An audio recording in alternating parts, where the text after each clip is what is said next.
mientras usted abre su Biblia una vez más en el libro de los Hechos.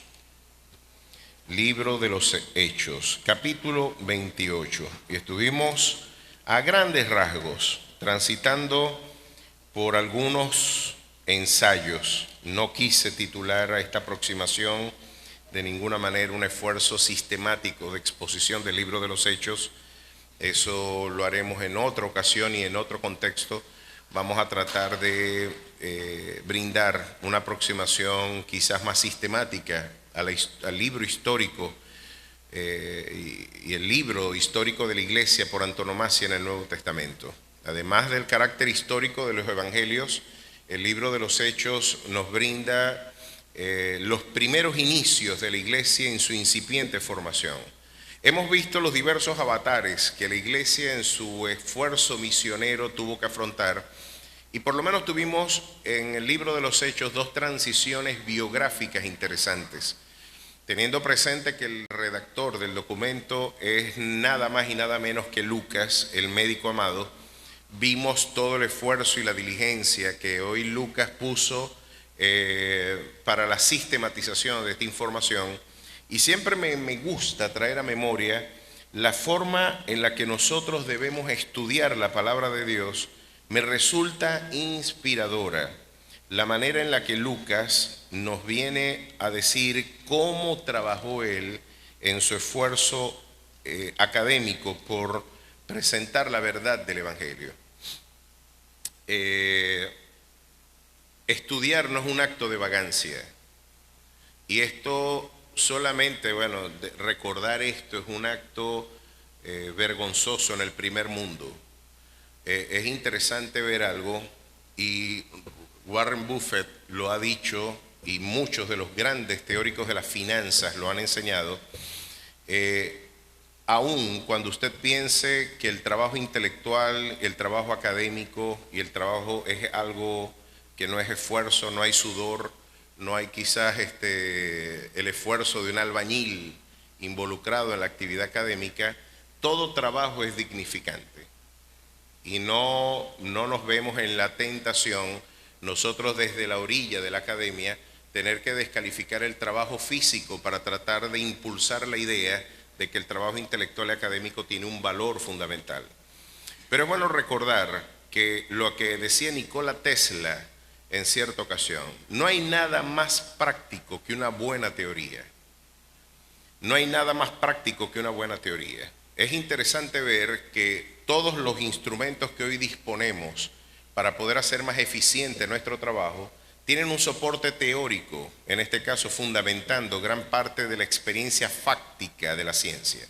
Hoy yo estoy amplificando el sonido de mi voz, maltrecha y lesionada. Puedo hablar por una hora, ¿verdad? Y puedo prolongar mi esfuerzo sin tener que hacer un esfuerzo físico mayor, porque algunas personas se dieron al trabajo quizás ocioso del estudio del sonido, de las ondas electromagnéticas, de cómo el comportamiento físico de las ondas del sonido podía amplificarse a través de instrumentos de amplificación.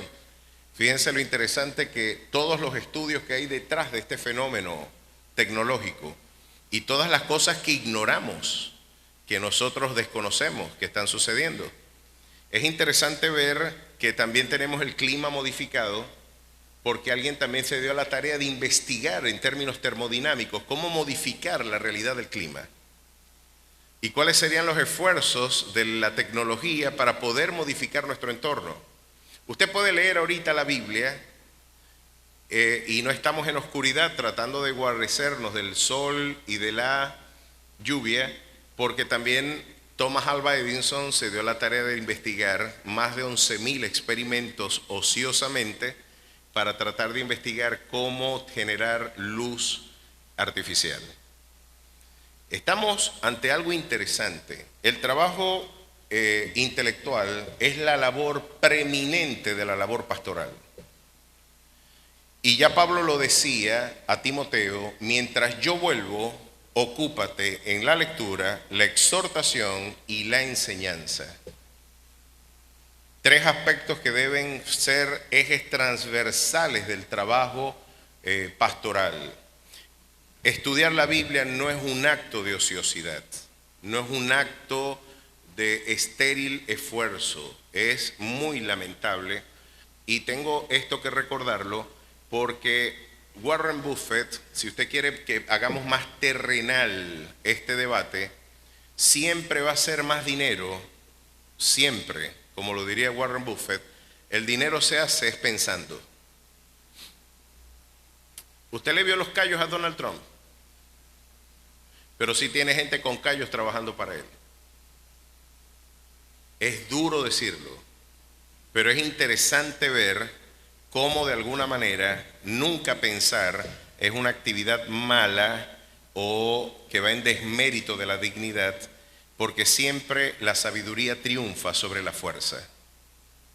Es interesante esto. ¿Por qué hago esta digresión? Porque gran parte de la vida de Pablo vamos a tener que preguntarnos, oye, ¿no resulta estéril meter preso al hombre más competente que ha tenido la iglesia del siglo I, que pase la mitad de su ministerio preso? Oye, ¿qué valor tenía meter preso? Eso es como enjaular un león. Eso es como tener enjaulado a un águila que podría realmente volar y tener mayor esplendor a través de su ejercicio misionero. ¿Cuántas almas pudo haber ganado Pablo? ¿Cuántas vidas pudo haber impactado a través de su ministerio para que lo metan preso a cada momento? Y nos vamos a dar cuenta de que el mismo Lucas nos explica por qué es tan importante la labor de investigación y la labor del estudio bíblico, que no es menuda cosa. El estudiar este libro a mí me ha involucrado toda mi vida. Yo llevo 40 años estudiando este libro. Y creo que apenas estoy rasguñando la corteza de ese árbol. Imagínense los infinitos tesoros que se esconden en él, las verdades que han modificado culturas, civilizaciones, naciones enteras, se han visto modificadas, transformadas, o como lo dirían en los propios vocabularios de los contemporáneos de la era apostólica, estos son los que trastornan al mundo. De alguna manera este libro viene a ser un documento, una auténtica bomba de transformación integral de la condición humana, si usted lo entiende bien. Ahora, ¿cómo se debe trabajar este libro? Lucas, miren cómo lo dice. Capítulo 1 del Evangelio de Lucas. Puesto que ya muchos han tratado de poner en orden la historia de las cosas que entre nosotros han sido ciertísimas, tal como nos la enseñaron los que desde el principio lo vieron con sus ojos y fueron ministros de la palabra, me ha parecido también a mí, después de haber investigado con diligencia todas las cosas desde su origen, escribírtelas por orden, oh excelentísimo Teófilo. Fíjense que es interesante que el título de excelentísimo Teófilo quizás nos está aludiendo de que Lucas está trabajando con algún funcionario de amplia envergadura. Hay una tesis que se ha popularizado por allí de que el excelentísimo Teófilo, este título se le está confiriendo a algún líder espiritual del sacerdocio o del entorno litúrgico hebreo. Sin embargo, por muchos años, y yo creo que es la tesis que yo abrazo con mayor entusiasmo, el título de excelentísimo se le está confiriendo quizás a un magistrado o a un alto funcionario del Imperio Romano. Sobre todo porque el nombre Teófilo es de origen gentil. Teos, Dios en griego, y filos, amante de Dios. Ese es como si usted me dijera, ¿y de dónde será él? Él se llama Críspulo González. ¿De dónde ustedes creen que es? Maracaibo, Críspulo. Críspulo Palmar González. Usted dice, oye, no, él es judío. No, él es maracucho. Usted puede decir el González Palmar, esos son apellidos que uno distintivamente, bueno, y nombres, y este es un autor griego, un autor gentil, perdón, escribiendo a un sujeto que tiene un nombre de ascendencia griega. Un Teófilo excelentísimo, debe ser un funcionario. Ahora, es interesante que el trabajo de Lucas fue estudiar diligentemente las cosas que entre nosotros fueron ciertísimas. Y por otra parte, ponerlas por orden. Dos momentos de la investigación. Un momento de la investigación es precisamente investigar. Es interesante para los estudiantes de maestría, doctorado y los que estén haciendo tesis, que la matriz filológica de investigar en lengua latina tiene la misma matriz filológica de inventar en latín. Que en muchas ocasiones investigar es inventar. Ahora, no es la invención subjetiva, es crear caminos metodológicos para poder consagrar verdades, instrumentos que epistemológicamente permitan una interpretación eficiente del entorno que es objeto de investigación. Así que Lucas me imaginó, vamos a ver lo que dice Pedro, vamos a ver lo que dice Pablo, vamos a escuchar al resto de la comunidad apostólica, escuchemos a los testigos de excepción, los que estaban allí, y Lucas ha pasado a la historia de la investigación historiográfica. Hoy se ha reconsiderado a Lucas no ya como un escritor más de un documento que era el agregado del folclore hebreo. Estamos hablando de uno de los más rigurosos historiadores del mundo antiguo. Y aún la comunidad escéptica, los que no creen en el Evangelio, han tenido que reconocer que estamos ante un sujeto que tuvo mayor precisión histórica que los mismos historiadores contemporáneos a la labor que ejercitó nuestro escritor Lucas. Estudió diligentemente y puso por orden de las cosas que entre nosotros son ciertísimas. Usted debe investigar y después sistematizar. La sistematización, después que usted, ¿cómo se investiga, jóvenes? Hay dos momentos en el fenómeno de la investigación. Uno es el análisis. ¿Qué es análisis? Del griego analixo, que significa separar. Cuando usted ve a un muchacho curioso, desbarata un coroto, lo desbarata y después lo vuelve a armar, ¿verdad? No le vaya a pasar a usted. Yo tenía un tío que decía, yo soy un diantre para desarmar, pero siempre me sobran 2 o 3 piezas después en el carro.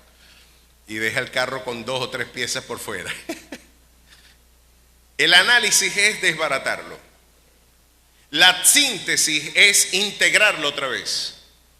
2 momentos ineludibles de cualquier actividad intelectual. Usted analiza un libro y después lo sistematiza organizando las ideas y exponiéndolas. Es interesante que usted aprende muchísimo, no solamente leyendo. Por eso nunca será completa la actividad intelectual si usted solamente lee. Uno escribe, como decía Alfonso Ropero, por la necesidad de organizar el pensamiento. Lucas organizó lo que quizás él pudo ver con intuición. Aquí está mucha gente diciendo algunas cosas y vamos a ponerlas por orden. Vamos a organizarnos. Vamos a poner por orden. Es interesante que Lucas fue un testigo de excepción de la historia que estamos contando. Y ya van a ver ustedes las vinculaciones de todo de esto, de lo que yo les he dicho, con algunas de las cosas que tuvo que sufrir el apóstol Pablo. Capítulo 28 del libro de los Hechos. El autor de Hechos ya nos dijo que puso por orden, investigó diligentemente, fue un colaborador inmediato del apóstol Pablo, estuvo viendo estos eventos de primera mano. Y por eso nos pudo dar una descripción tan vívida de un naufragio. Usted se imagina lo que traduce un naufragio. Usted ha visto Pesca Mortal, la serie de Discovery, y la gente que pesca unos cangrejos que son carísimos. No sé cuántos dólares cuesta el kilo o el gramo de ese cangrejo, que se exponen hombres a pescarlos quizás en uno de los lugares más peligrosos del mundo, el Mar del Norte y el Atlántico Norte. Eso es impresionante. Y han habido tormentas con olas de 80 metros. ¿Usted se imagina una ola de 80 metros, mi hermano? En estos días vi una de las olas más impresionantes que se forman para surfear. Unos locos desquiciados pecando contra el Espíritu Santo, se trepan en esas olas. En las olas en Nazaret, en Portugal, unas olas de más de 30 metros. Eso es como ver el Papa Antonio. Usted se imagina una ola de ese tamaño surfearla. Yo decía, Dios mío, hay que estar perturbado mentalmente para montarse. Y se han matado varios y siguen montándose. Está loca. Pero usted se imagina una ola de 80 metros. Eso explica que el Andrea Gale, de alguna manera, una embarcación para finales del milenio, se extravió en ese mar y ni siquiera consiguieron un pañuelo, se tragó el mar a esa embarcación. Quizás uno de los grandes temores del hombre es el naufragio, y es que el mar representa la incertidumbre, es algo que genera alguna suerte de misterio. Y yo me imagino toda la inquietante preocupación que tuvo en el corazón de la tripulación de esta nave. Más de 200 reos y de tripulación estaban comprometidos en este momento. Vimos cómo Dios preservó la integridad del apóstol Pablo, cómo en el caso de Jonás por desobediencia, las consecuencias el barco las sufrió, pero pudimos ver, es algo interesante, cuando alguien está en pecado dentro del barco, meten problemas a todos los que están en el barco. Eso lo aprendimos de Jonás. Pero es otra cosa interesante, que cuando alguien está con Dios dentro del barco, también bendice a todo el barco. Y hay algo bueno que usted debe saber. Por causa suya, dígale al que está a su lado, por causa tuya, por culpa tuya, Dios va a bendecir a esta ciudad. Dios va a bendecir a esta nación. Dios va a preservar a nuestra amada Venezuela por causa de su iglesia. ¿Qué le hace? Me gusta pensar que Dios piensa en los demás a través de usted.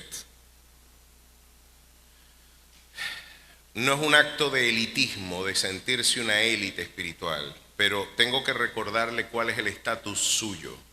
Usted fue elegido desde antes de la fundación del mundo. Tengo otra palabra técnica muy compleja y controversial aún para la teología latinoamericana. Usted fue predestinado para salvación. ¿Qué le parece? Usted no es un acto de improvisación divina. Usted es un diseño glorioso gestado en el corazón de la eternidad del amor de nuestro Dios. Así que por causa de usted, esta nación será bendita. A su nombre sea la gloria. Bueno, entonces ahí tenemos un fundamento teológico para nuestra esperanza. Vimos entonces que por causa de Pablo, esta tripulación preservó la vida. Qué interesante, ¿no? Dios le dijo, no va a morir ninguno de los que están contigo. Todos van a ser bendecidos por ti. Y tenga presente que esta era una embarcación de criminales. Era una embarcación de criminales. Y si hundía un barco de violadores, de asesinos, dice la Escritura que cuando el impío perece, el pueblo se alegra. Alguien podría decir, ¿y para qué cuidar una embarcación? Ahí podemos seguir viendo muchos actos de gracia, porque Dios no nos salvó a nosotros por buena gente. ¿Sabe que a mí se me hace que hay que volver a estudiar algunos de los principios de nuestra fe? ¿En serio usted piensa que Dios lo llamó a usted porque usted es mejor que el resto de la gente? ¿Usted cree que usted se merecía la gracia de Dios? ¿Usted buscó a Dios o Dios lo buscó a usted? Esto es una bofetada a nuestro sentido de superioridad religiosa. Vea, mis queridos hermanos, quiero abrir mi corazón, pero si usted tiene este sentido de superioridad religiosa, si usted cree que por su piedad, que por su bondad, que usted es mejor que el resto de la gente, que Dios lo miró a usted con agrado porque usted tenía mayores destrezas morales que el resto de su barrio o de su comunidad. No, hermano, usted no ha entendido el Evangelio. Si usted está abrazando el Evangelio, fue porque Dios miró a un ser indigno y lo hizo digno de amor por sus méritos. Nosotros no tenemos nada de qué jactarnos. Y así como estos delincuentes no podían decir, yo nada más maté a 3, por eso quizás Dios me perdonó. Tú mataste 20. Tú mataste 20, yo nada más 3. ¿Qué diferencia hay entre un homicida de 20 y de 3? Si lo que hay en el corazón es lo que después de todo Dios va a juzgar. Quizás muchas personas se refugiarán en la idea de que son buenas constitutivamente. Mis hermanos, nuestra presunta bondad natural es interpretada por Dios como un trapo de inmundicia en su presencia. Ahora yo puedo ver que fue un acto de gracia el que Dios derramó sobre esta embarcación, porque un conjunto de criminales logró encontrar salvación, quizás por los méritos de uno de la tripulación. Se parece mucho a la historia que a mí me tiene salvo en la orilla de la fe. Porque Jesús está en la barca, es que yo puedo llegar a feliz término, no por mis méritos, sino por los de Él. A su nombre sea la gloria.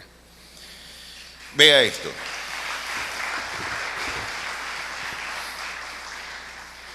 Llegó la nave. Y usted se imagina pasar todos esos trabajos 2 semanas sin ver el sol. Nosotros no nos podemos imaginar eso. Una vez, Evita, Fernando, Andreina, yo, estábamos todos en Buchoaco y nos dijeron para montarnos en la banana, en una banana que ponen ahí, después a uno lo voltean más adelante y uno paga cobres para que pasa trabajo. ¿Qué le parece? Y yo decía, yo después que veo, uno sí es bobo, voy a pagar yo cobres para montarme en un aparato de estos que me espenco yo de un calembe de esos, chicos. Eso vamos a dejárselo a los que quieren tentar al Espíritu Santo. Pero yo en los parques de diversiones me quedo en los carros chocones. Lo cierto es que nos animamos a montarnos en la banana. Y vámonos, vamos para allá. Y nos fuimos a la banana, nos montamos en la banana, estábamos todos ahí. Y de repente arranca eso, muchachos. Menos mal que nos pusimos los chalecos salvavidas. Arrancó la banana y el tipo tiró la curva y salimos todos volados, como 20 metros ahí, todos regados por todos lados. Cuando salimos a flote no tocábamos el fondo. Y Dios mío, dice Evita, me voy a desmayar. Y Andreina, ay, ya también ya se estaba desmayando. Menos mal que tenía el flotador. Yo me tenía el chaleco todo suelto, me lo medio emparapeté. Nos montamos y después les regalamos la banana si ustedes quieren. Y eso fue en la orilla. Imagínense que eso pase en alta mar.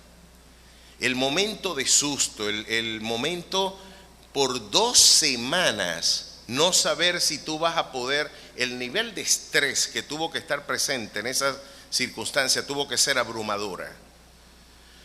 Si nosotros en la orilla y no podíamos tocar fondo porque pensábamos que un tiburón, un caimán iba a salir de abajo o que nos íbamos a ahogar estando en la orilla, imagínese usted un naufragio en el mar Adriático, donde hay tiburones blancos, donde hay ballenas, donde hay animales y donde la embarcación socavó y usted puede perder la vida porque las olas no le permiten nadar.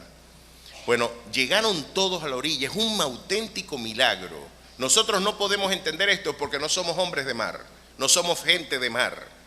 Pero un marino puede entender perfectamente lo que Pablo estaba viviendo. Ahora, que usted llegue y le pase esto después, es increíble.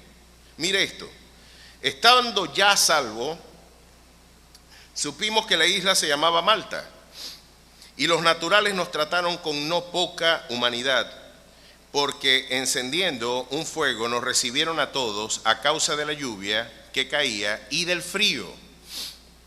Entonces, habiendo recogido Pablo algunas ramas secas, las echó al fuego, y una víbora, huyendo del calor, se le prendió en la mano.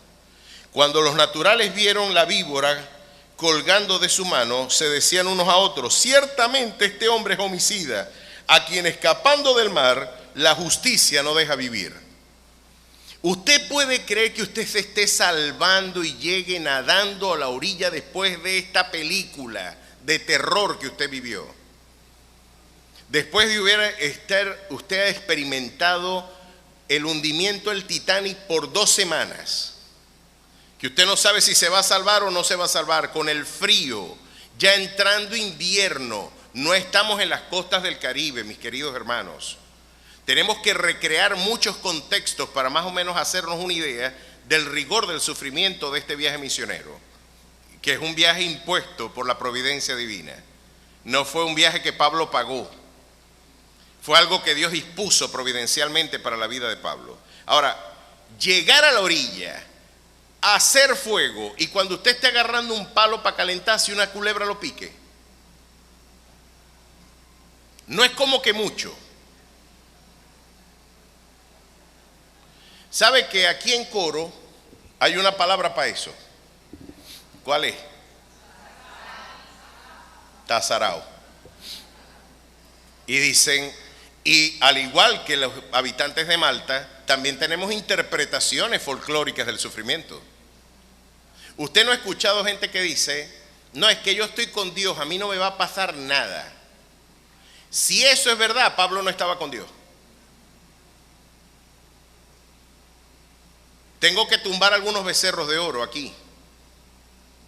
Porque usted puede tener la falsa concepción de que un cristiano no lo va a picar una culebra y no se le va a hundir el barco.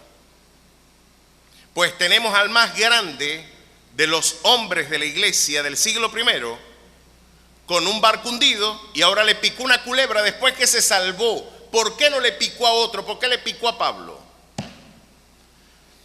Es algo que puede parecerle a usted exagerado, y exageradas también parecen interpretarse nuestras circunstancias cuando somos afligidos y cuando somos puestos en prueba, somos puestos en una prueba a través de diversas aflicciones. Usted se puede sentir abrumado, usted puede decir, chico, esto no es como demasiado. O a mí me resulta, si usted me acompaña un momentito al libro de Job, a mí me resulta que esto es una metáfora interesantísima de lo que usted vive cada vez que es afligido un cristiano. Esto se reedita en el ámbito espiritual, ¿sabe?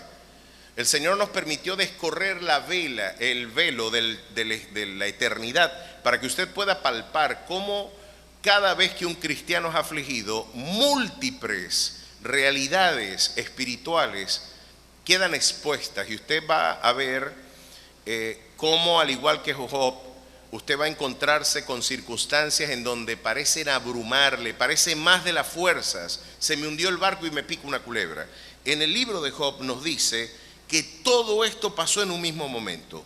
Y un día, porque siempre es un día, que las aflicciones no llegan individuales, sino en batallones.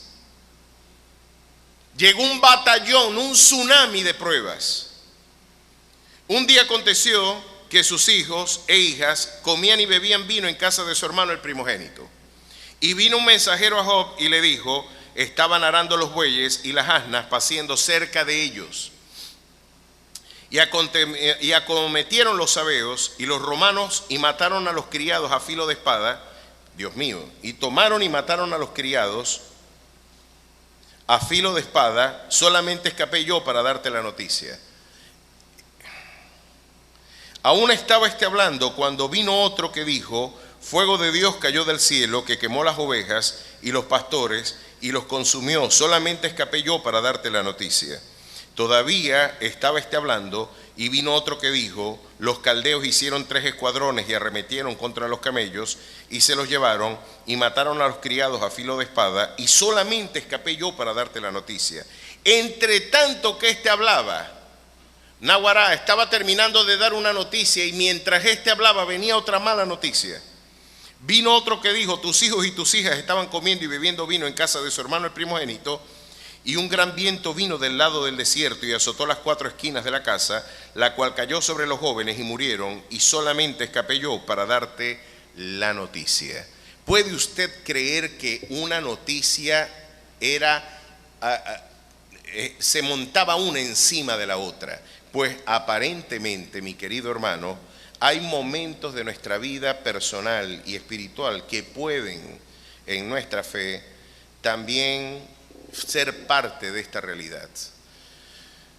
Y ya lo vimos, pareciera que el hombre de Dios no está siendo respaldado.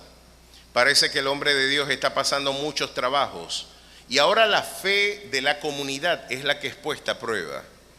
Porque Pablo estaba claro con su identidad. El que no estaba claro cuál era la identidad de Pablo era la comunidad que estaba interpretando el padecimiento del apóstol. La iglesia está polarizada en 2 perspectivas, y yo he despertado lo mismito que Pablo en distintos lugares. Una vez me fui a predicar a Churuguara y llegué con 2 cauchos espichados porque se les veía el aire. Estaban con plagatox, estaban lisos. Y unos hermanos me dicen, ¿y cómo un pastor puede estar así? Y yo le dije, ¿cómo puede estar cómo? Con unos cauchos tan malos. Limpio. No habéis visto nada. por lo menos tengo carro. Pero yo quise honrar el compromiso y aquí estoy. Llegué y al otro día estaban los 2 cauchos despichados. ¿Cómo puede un pastor estar así? Si usted ve un pastor pobre, dicen que no tiene unción y Dios no lo respalda.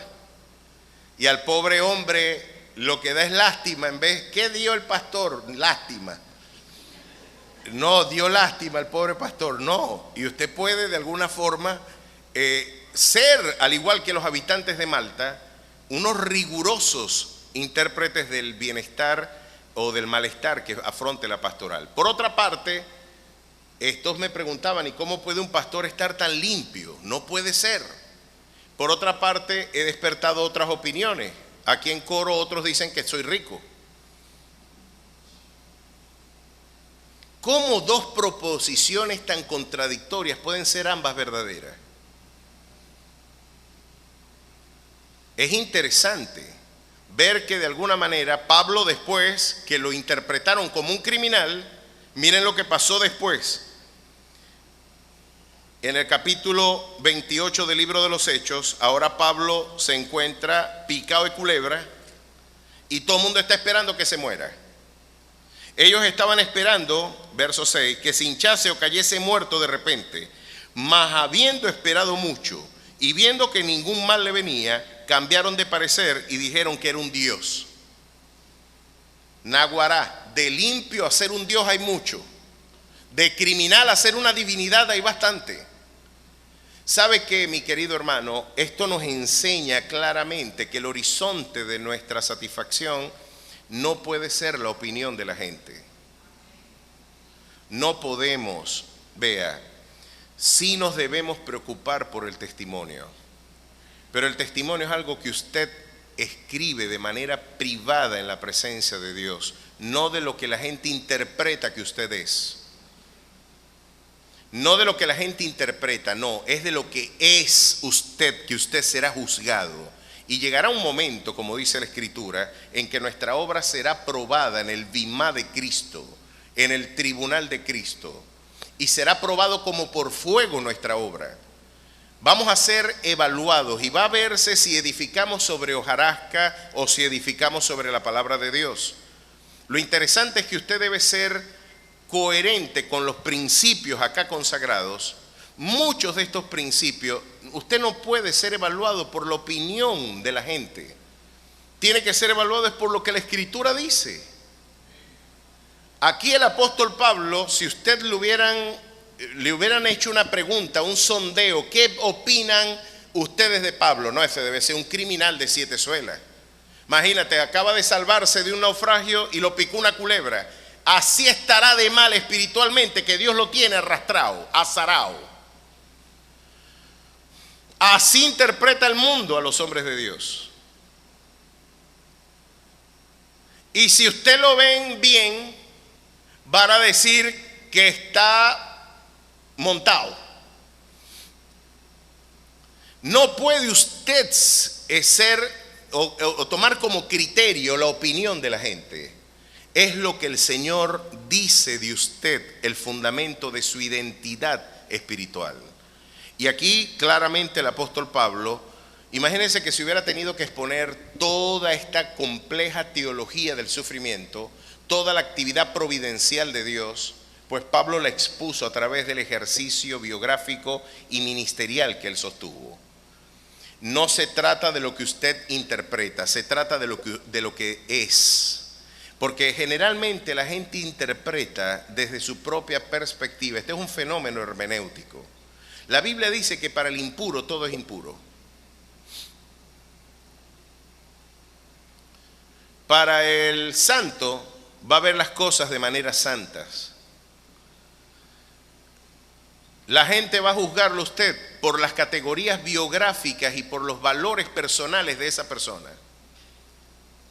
Usted no puede esperar de un delincuente. Un delincuente siempre va a ver en la prosperidad un acto de robo. ¿Qué se habrá robado? ¿A quién le quitó cobre? ¿A quién le habrá de alguna manera sustraído? No, hay cosas que el resentimiento latinoamericano, nosotros en Hispanoamérica, por nuestros complejos culturales, siempre hemos tenido una sospecha por la virtud, decía Uslar Pietri. Siempre hemos tenido una sospecha por la virtud, pero es que hemos querido evaluar desde nuestras interpretaciones culturales la prosperidad foránea. Y hemos tenido una interpretación que es la que psicológicamente nos satisface. A ellos les va bien porque a nosotros nos quitaron. Y esta visión de la victimización es muy propia de un sujeto que tristemente no ha entendido que la vida en realidad no es así. Esta es una forma de encontrar homeostasis psicológica frente a la incompetencia constitutiva de una cultura que no fue diseñada, entre otras cosas, para la productividad, sino para la concepción que el Vaticano nos enseñó, la asistencia desde la Iglesia. El asistencialismo social se convirtió, más los argumentos ad Lazarum, en el criterio con que nosotros evaluamos aún nuestros gobiernos. Un gobierno es bueno si nos da. Yo creo que un gobierno es bueno si garantiza mis derechos y si me permite crecer económicamente. Y un gobierno no se evalúa por lo que ofrece, sino por lo que hace.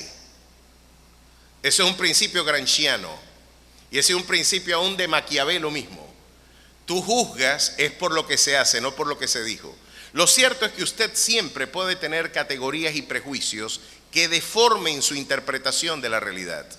Si usted me acompaña a Hebreos capítulo 11, usted va a ver dos contextos interesantes de vidas usadas por Dios. Usted puede traer a memoria a David, puede traer a memoria a Gedeón, puede traer a memoria a Débora y Barak, puede traer a memoria a Sansón, tantos hombres de Dios, a Elías, a Eliseo, puede traer a memoria muchos eventos y portentos sobrenaturales. Pero miren interesante esto. Capítulo 11, verso 32. ¿Y qué más digo? Porque el tiempo me faltaría contando de Gedeón, de Barak, de Sansón, de Jefté, de David, así como de Samuel y de los profetas, que por fe conquistaron reinos. ¿Cuántos saben que por fe se conquista reino? Gloria al Señor. Si no, pregúntenselo a José y al mismo Daniel.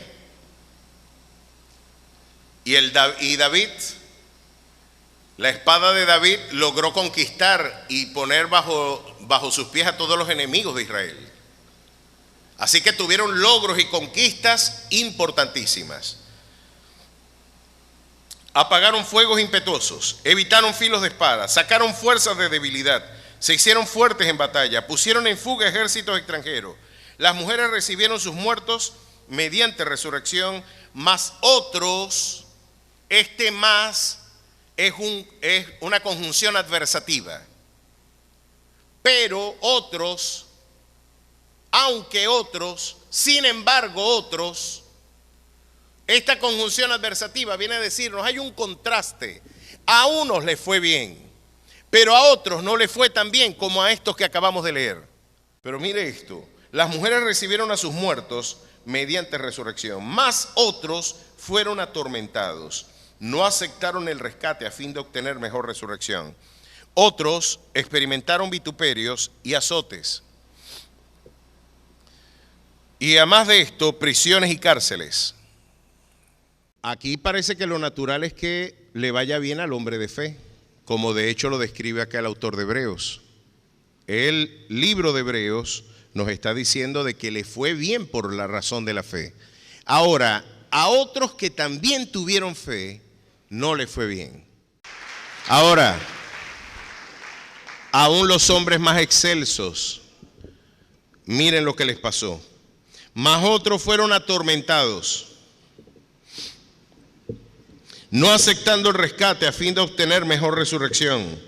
Otros experimentaron vituperios y azotes, y además de esto, prisiones y cárceles. Prisiones y cárceles. Fueron apedreados, aserrados. ¿Sabe quién fue aserrado? El profeta Isaías, según la tradición hebrea, fue metido dentro de un madero y el profeta, el rey perverso Manasés, una de las mentes más perversas que tuvo la monarquía hebrea, lo aserró vivo dentro del madero, lo picó en dos. Alguien podría decir, ¿cómo se puede morir un hombre de Dios así? Es que Dios no estaba con él, era el profeta Isaías. No era un delincuente del penal. Era uno de los hombres más excelsos de la historia sagrada. Y yo lo llamo el profeta poeta, porque usted lee el libro de Isaías, es poesía pura. El nivel tan excelso del lenguaje, las imágenes deliciosas que Dios le dio para traducir grandes verdades de fe, hacían del profeta un auténtico poeta. El manejo del lenguaje refinado, extraordinario, morirse picado por la mitad por un perverso gobernante. Esto le hace reconsiderar usted los naufragios y los episodios de dolor que puede afrontar un siervo de Dios. Tenga cuidado en no usted incurrir en la transgresión de los habitantes de Malta, o peor aún de los 3 amigos de Job. Elifaz, Bildad y Zofar, cuando vieron a Job afrontando todo lo que él sufrió, lo que se les ocurrió decir: mira, tiene que ser tan grande tu pecado. Yo nunca he escuchado que a un hombre de Dios le pase lo que te pasó a ti. Dios no puede estar equivocado. El malo eres tú. Y Dios no te ha dado ni la mitad de lo que tú te mereces. Tenga cuidado, porque a esos hombres Dios los reprendió. Yo no niego que por razón del pecado la gente se mete en problemas. Claro que sí. Pero tenga cuidado en juzgar a un cristiano por sus aflicciones, porque usted está olvidando de que ese siervo de Dios está sostenido es por los méritos redentores de Cristo Jesús. Y cuando usted cuestiona la justicia de un redimido, lo que realmente está cuestionando es la habilidad de la cruz para poder salvar, transformar y perdonar vidas para la gloria de su nombre. Así que usted lo mejor que puede hacer es orar en el tiempo de aflicción. Y claro que si un sujeto está en pecado, no estamos hablando de que usted va a hacer una apología de una conducta que Dios está reprendiendo. Porque la exhortación que tendríamos en ese caso es esta: no erréis, Dios no puede ser burlado. Todo lo que el hombre sembrare, esto también segará. Pero lo interesante es que los cristianos, aun cuando sea por razón de una equivocación moral, ¿sabe qué es maravilloso? Saber que Dios nos va a corregir. A mí me trae mucho consuelo saber que yo estoy en las manos de un Dios que no me deja merced de mis errores. Ese Dios va a intervenir y va a poner correctivos de ser necesario, porque Dios a quien ama castiga, como el Padre al Hijo a quien Él quiere. Pero no confunda maldición con aflicción. No confunda la aflicción de Pablo con un ejercicio punitivo de la providencia divina. No crea usted que porque Pablo está siendo afligido es porque Dios le dio la espalda o porque Dios lo abandonó, lo desechó. Hermano, tenga cuidado, porque si usted está siendo afligido en este momento, lo primero que Satanás te va a enviar a la mente es que ya tú no le interesas a Dios. Dios se olvidó de ti y te va a enviar emisarios y personas que te descalificarán, los consoladores molestos de los que habla Job. Esas personas que en lugar de ser consoladores, de brindarte una perspectiva espiritual, de brindar consolación, orientación y perspectiva de reino, una perspectiva espiritual, te van en realidad a traer cargas onerosas en tu conciencia, a señalarte como lo hizo Elifaz, Bildad y Zofar, y te van a querer mover del gozo y de la paz que el Señor te regaló. En medio de las pruebas, mantente firme, convencido de que el Dios que comenzó en tu vida la buena obra la va a perfeccionar hasta el día de Cristo, de que de sus manos nadie te arrebatará, de que de ese amor ni los ángeles, ni los principados, ni potestades, ni lo presente, ni lo porvenir, ni ninguna otra cosa creada te van a poder separar del amor de tu Dios, que es en Cristo Jesús, Señor nuestro. Si te hundió el barco y te picó una culebra, vamos a tener la esperanza de que el Señor, como nos lo dijo, comerán cosa mortífera y nada les dañará. A su nombre sea la gloria. Manténgase firme. Manténgase firme. Fueron apedreados, aserrados, puestos a prueba, muertos a filo de espada. Anduvieron de acá para allá, cubiertos de pieles de ovejas y de cabras, pobres, Los de la teología de la prosperidad hay que decirle que hombres que alcanzaron buena estatura de la fe fueron pobres. Que alguien le diga esto, por favor, a Guillermo Maldonado. Que alguien le diga esto a Cash Luna y a toda esa mentirosa teología de la prosperidad guatemalteca y mayamera. Hay que decirlo. Y usted, si sigue coqueteando con esas doctrinas, mi querido hermano, no tenemos buenas recomendaciones para aquellos que abrazan una doctrina diversa. Estas doctrinas que se han divulgado, usted no las puede sostener bíblicamente. Bíblicamente está establecido que hombres que encontraron buen testimonio de la fe fueron apedreados, aserrados, puestos a prueba, muertos a filo de espada, anduvieron de allá para acá, cubiertos de pieles de ovejas y de cabras, pobres, angustiados y maltratados. ¿Qué otro versículo querés que te saque? Segunda de Soberbios 3:5. ¿Sabe qué dice Segunda de Soberbios 3:5? Si tú estás pobre, no estás en el reino.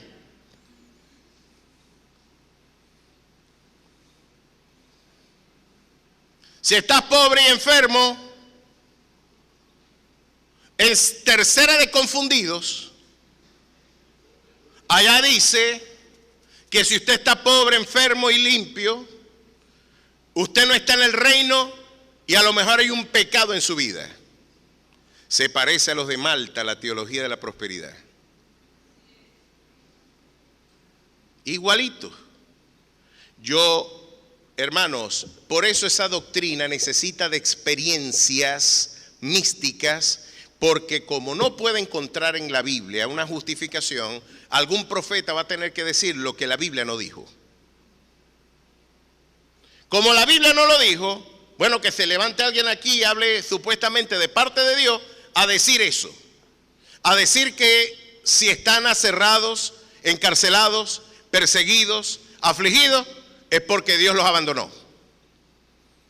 Y ellos llaman a eso, no está en el reino. Pues la perspectiva del reino, hay que decírselo, es precisamente que a través de muchas tribulaciones, los que estamos caminando ese reino, entraremos al reino de los cielos. Lejos de ser una evidencia de que Dios nos abandonó, es la evidencia de que estamos transitando el mismo camino descendente, de servicio, de sufrimiento, de aflicción que tuvo nuestro Maestro.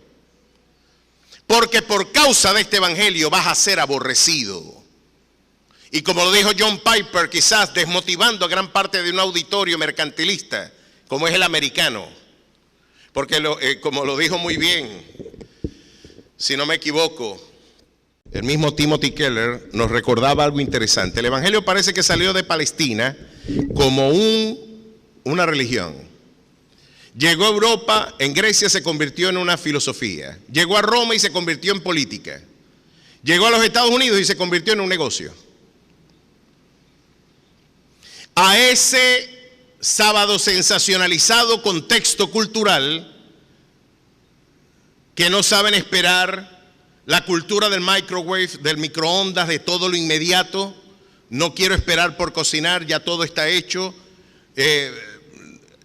John Piper viene y les dice en un sermón que él tituló Sufrirás. Saben que no hay menos algo contraintuitivo para la cultura del marketing que anticipar que el evangelio puede ser más bien es el antecedente del sufrimiento.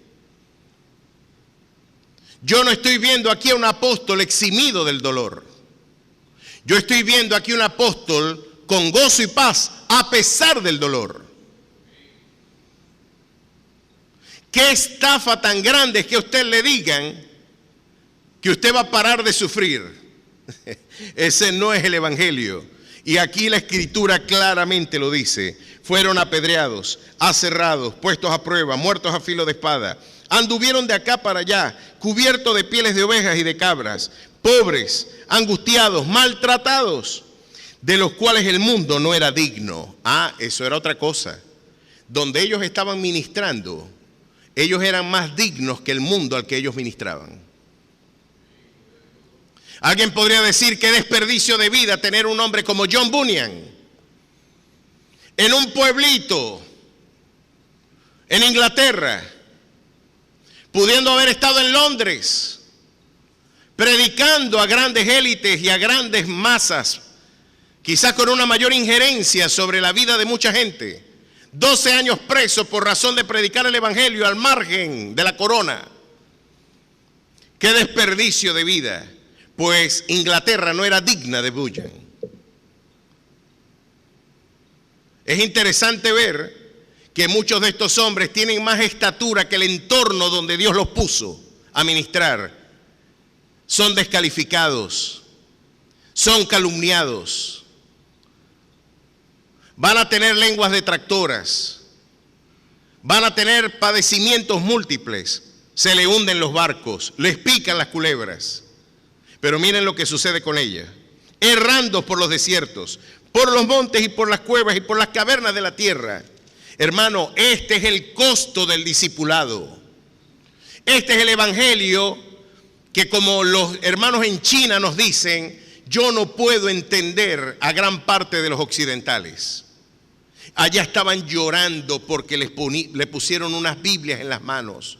Lloraban agradecidos, dándole gracias al Señor. Yo, la poca Biblia que he tenido es porque algún hermano me ha transcrito algún versículo de memoria, que me la sabía y la anotaban en un papelito y se lo pasaban, y así se aprendían de memoria. ¿Cómo ustedes no están leyendo la Biblia si a nosotros nos cuesta la vida tenerla?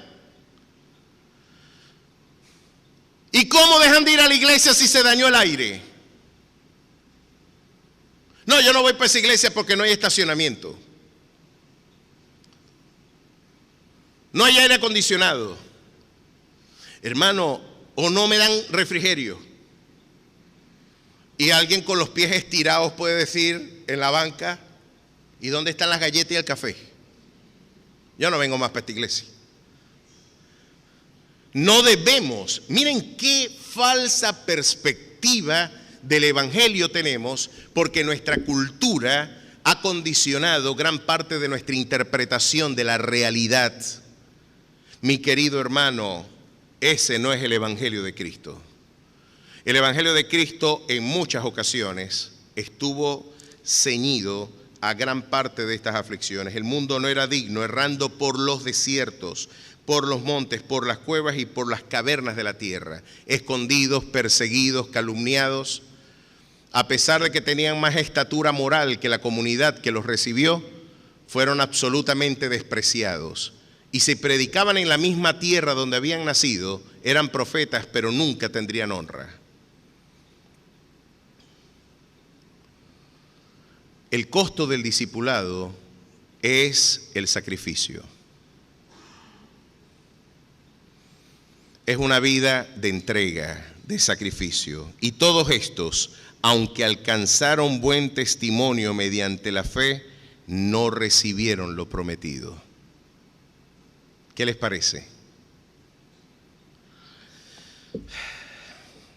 Te alabamos, Señor. Esta es palabra de Dios. No despierta el amén fervoroso que uno generalmente escucha. Este es el lado no romántico del evangelio. Cuando llegamos a la orilla y nos pica una culebra.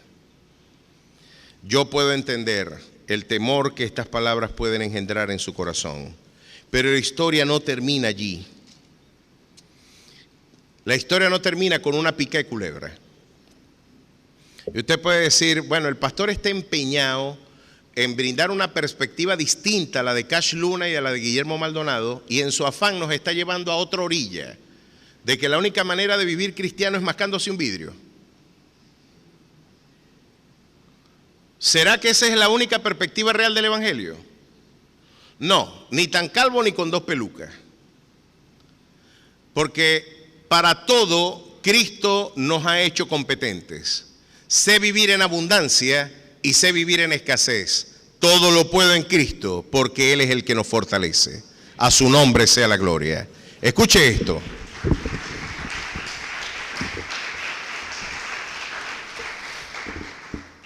Ya usted está advertido de que los barcos a los apóstoles se les hunden. Ya usted está advertido que a los siervos de Dios les pueden picar culebras.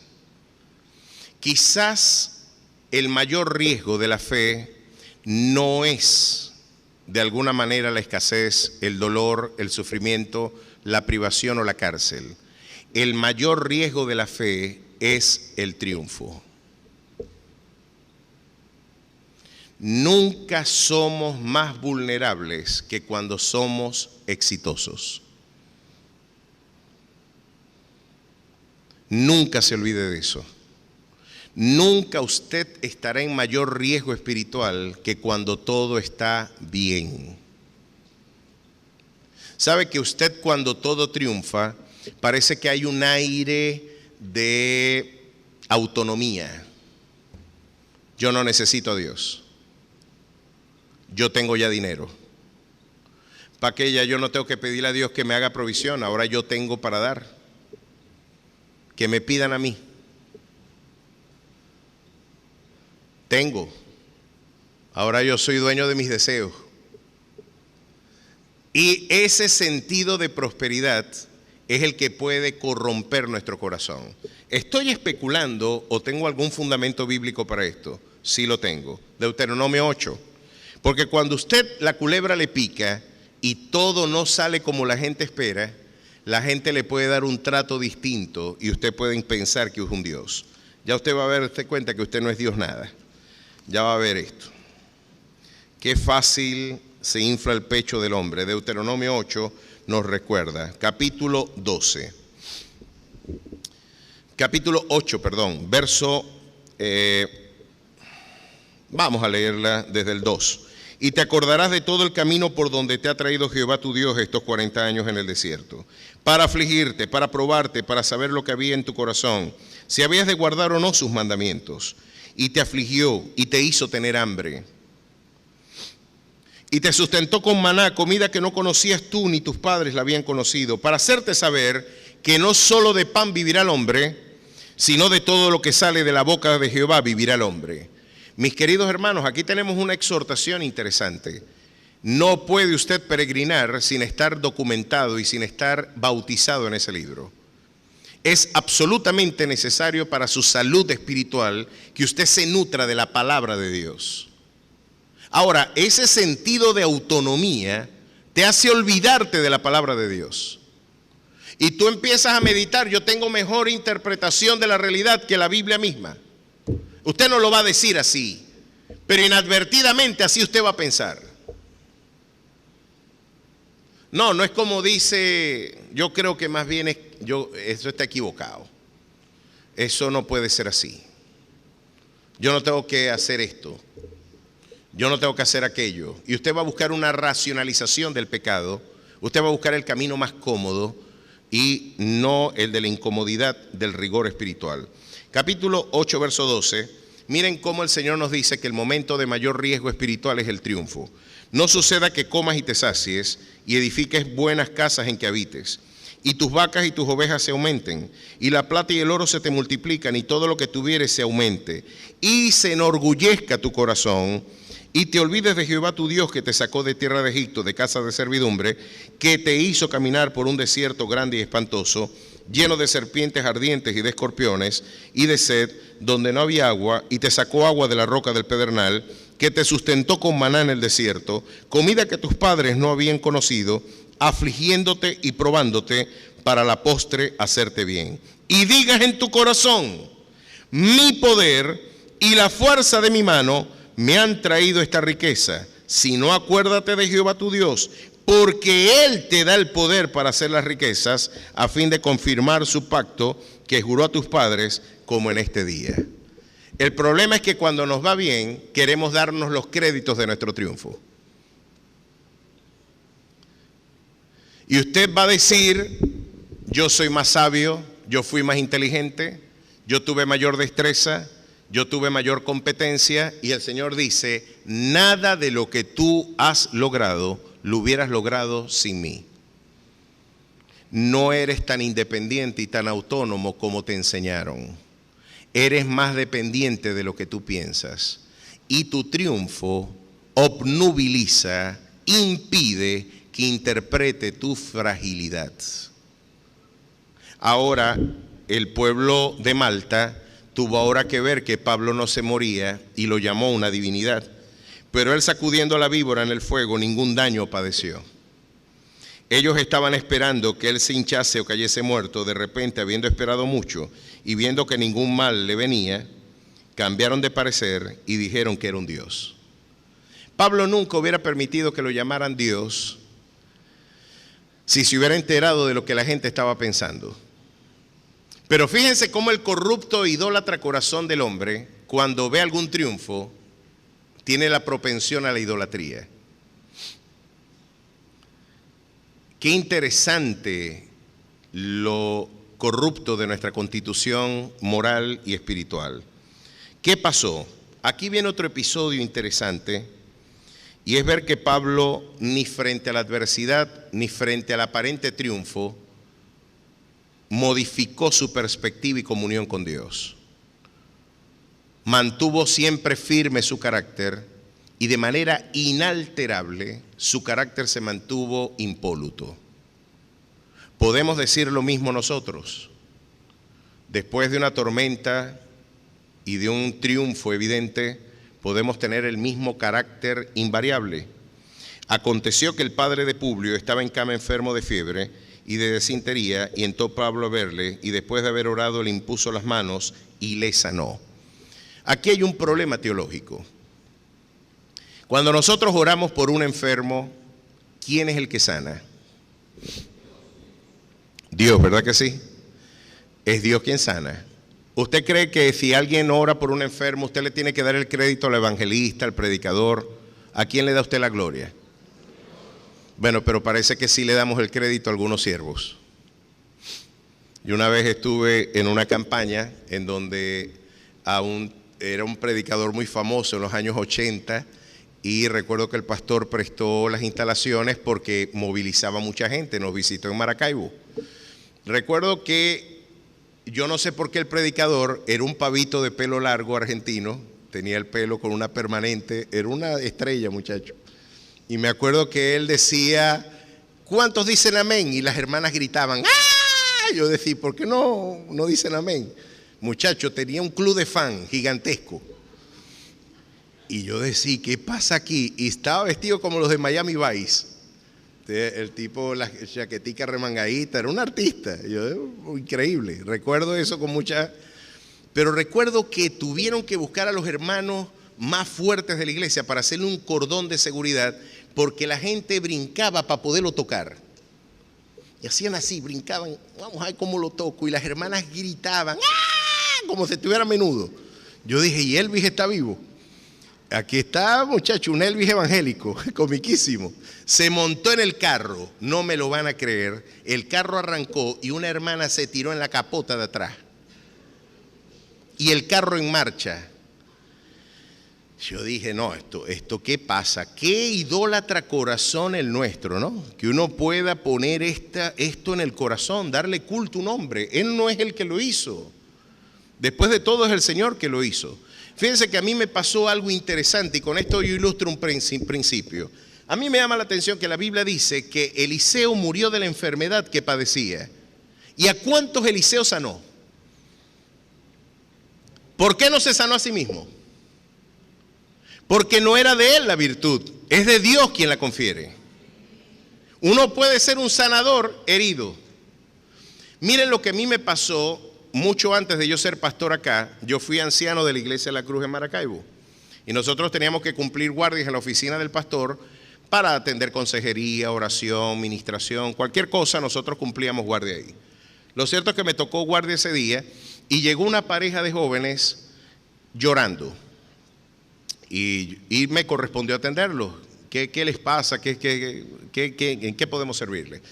Nosotros tenemos 8 años esperando tener un bebé y nunca hemos podido tener un bebé. Hemos querido, hemos buscado, hemos gastado todo. Nuestro matrimonio está en crisis por no poder tener el niño. Yo anhelo con todo mi corazón tener un bebé y la muchacha llorando, inconsolable. El esposo también afectado, bastantes quebrantados. Oré por ellos y yo me olvidé del tema. Como al año, llega una pareja con un muchachito en los brazos. Y yo estaba de guardia casualmente otra vez en la oficina, y de repente cuando estaban orando, hablando allí, la muchacha dice: queremos presentar al bebé en la iglesia y queríamos saber si lo podíamos traer el domingo. Y la secretaria le dice: sí, yo creo que este domingo hay lugar para la presentación del niño, y nosotros queremos presentar al niño con mucha gratitud, porque hace un poco más de un año nosotros vinimos y ese muchacho que estaba ahí oró por nosotros, y yo cuando me señalaron a mí miré para atrás. Yo ni me acordaba. Él oró por nosotros y nosotros salimos de aquí con convicción, y aquí está el bebé como fruto y testimonio de que el Señor escuchó nuestro clamor. Ahora miren qué interesante, yo oré por una pareja estéril y mi esposa no pudo tener hijos. Esa es una evidencia de que esto no depende de nosotros. Esto no depende de nosotros. No dependía ni de mí ni de Andreina. Depende de Dios. Y me dio un tesoro precioso, que es lo que yo más amo en esta vida, que es mi princesa Sofía. Por algún medio Dios siempre ilustra y busca caminos maravillosos. Ahora mire esto. ¿Por qué aquí dice que Pablo sanó si Pablo no sana a nadie? Esto trae un problema teológico. Orando le impuso las manos y le sanó. ¿Será que Lucas se equivocó? ¿Cómo va a poner que Pablo sanó si el que sana es el Señor? ¿Saben qué es lo que pasaba con Pablo? Pablo había escrito a los Gálatas: ya no vivo yo, sino que vive Cristo en mí. Y lo que Dios haga, como ya no hay nada de Pablo en mí, Dios no tiene problema en que yo sea el que firme, cuando es Dios quien lo hace. A su nombre sea la gloria. Así que usted puede hoy decir, igual que Pablo: ya no vivo yo, vive Cristo en mí. Pablo dice, mira, y dice Pablo, pero en realidad es Cristo. Yo no tengo nada propio en mí. No hay nada en mí que valga la pena. Todo lo que yo soy es por la gracia de mi Dios. Ahora Dios en su infinita misericordia ha querido que yo firme lo que Él hace. Pero no de ninguna manera yo soy el artífice de los triunfos. Yo hubiera podido impedir que el barco se hundiera. Hubiera podido impedir que la culebra me picase. Pero eso ya es potestad unilateral y soberana de la providencia del Dios al que yo sirvo. Pero como premio a aquello que nosotros hemos emprendido desinteresadamente y como un testimonio de dependencia, de muerte a nuestro propio yo, de aniquilación de nuestras agendas, de poner nuestras vidas en poco para que promueva el Evangelio, Dios de vez en cuando permite que usted firme lo que Dios hace. A su nombre sea la gloria. Qué bueno es que usted pueda ser un secretario del Señor. Qué bueno es poder ser un militante fervoroso. Eso le pasa a los que están dispuestos a sufrir padecimiento por causa del Evangelio. Aquellos que pueden decir frente a la adversidad del mañana: te vas a intimidar, vas a seguir predicando, ve que vas a ser perseguido, puedes perderlo todo, puedes perder aún la vida. Pues usted, al igual que Pablo y como Pedro en su momento lo afirmó: no solamente estoy dispuesto a perderlo todo, yo estoy dispuesto a dar mi vida. Porque a quién yo iré si solamente en Él yo tengo palabras de vida eterna. Él no es parte de mi vida, Él es mi vida.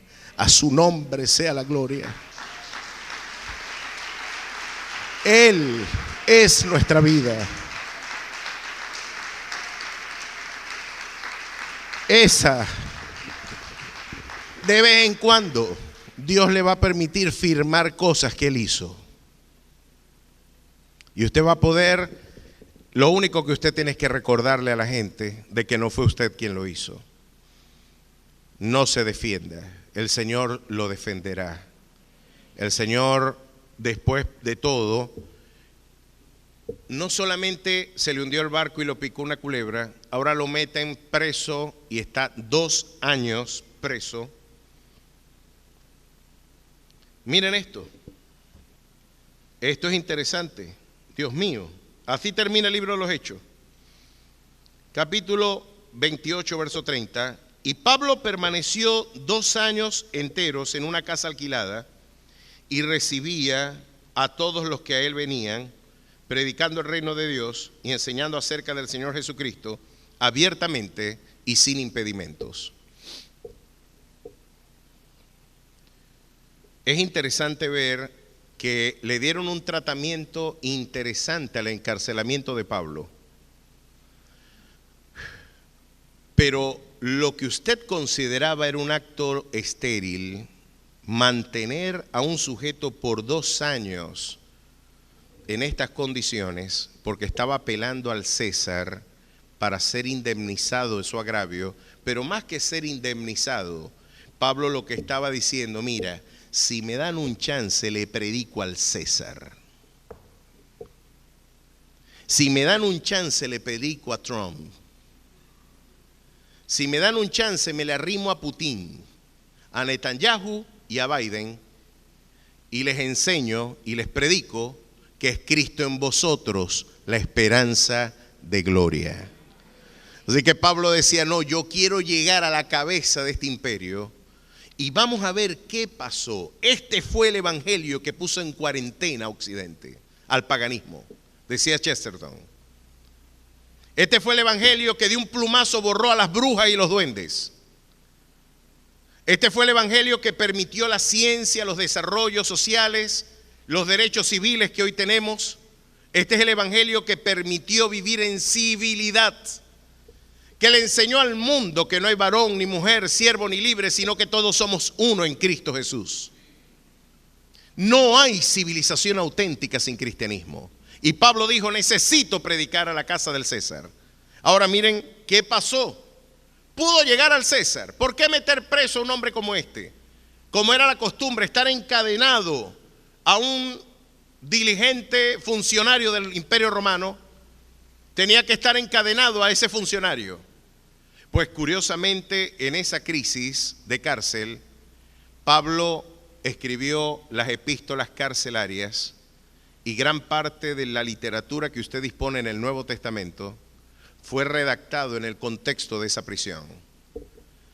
Es interesante ver que ya la última epístola de Pablo es segunda de Tesalonicenses y se puede interpretar que esto era el año 60 de nuestra era y para el año 66 o 68, después de la persecución de Nerón, cuando Pablo retorna nuevamente a Jerusalén, según el testimonio oral de la tradición, él retorna a Jerusalén, pero es en la misma Roma donde en este momento estaba predicando abiertamente, donde él es decapitado. Es interesante que antes de que eso sucediera, todavía no había sucedido el incendio de Roma, al que luego gran parte de los cristianos en Roma fueron objeto de persecución, producto de que Nerón reprochó a estas comunidades el incendio que estaba sucediendo. Pero no solamente el fruto de haberlo detenido, no, tienes que poner por orden las cosas que entre nosotros son ciertas. Tienes que escribirlas. Y hasta el día de hoy, la debilidad de Pablo es una fortaleza para la iglesia. Hasta el día de hoy usted puede invocar en ese encarcelamiento palabras maravillosas como las que le dijo a la iglesia a los Filipos. Todo lo puedo en Cristo porque Él me fortalece. En la debilidad paulina, el Señor glorificó y fortaleció a la iglesia. Pero llegaría al César. Llegaría. Miren lo que Filipenses capítulo 4 nos dice, y es interesante ver hasta dónde tuvo influencia el apóstol Pablo. Interesantísimo. Verso 21 del capítulo 4. Saludad a todos los santos en Cristo Jesús. Los hermanos que están conmigo os saludan. Todos los santos os saludan y especialmente los de la casa de César. Parece que hasta en la casa de Nerón se coló una célula.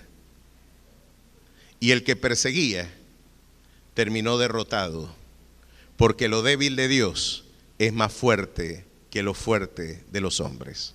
A su nombre sea la gloria. ¡Qué buena historia! Hasta en la casa del César ya había un testimonio. Llegó a donde quería llegar y ninguna excusa tuvo para proclamar a su Jesús. Tuvo órdenes de proclamarlo hasta el día de su venida y estuvo firme proclamándolo hasta el último momento. ¿Cuántos quieren ser ese apóstol Pablo en el día de hoy también? Póngase de pie y aplauda fuerte la grandeza de su Dios. No hay manera de perder con este Dios. No hay manera de perder. Levante sus manos al cielo mientras los músicos ya pueden ir pasando al frente. Dios y Padre Celestial, gracias por tu palabra, gracias por tu verdad.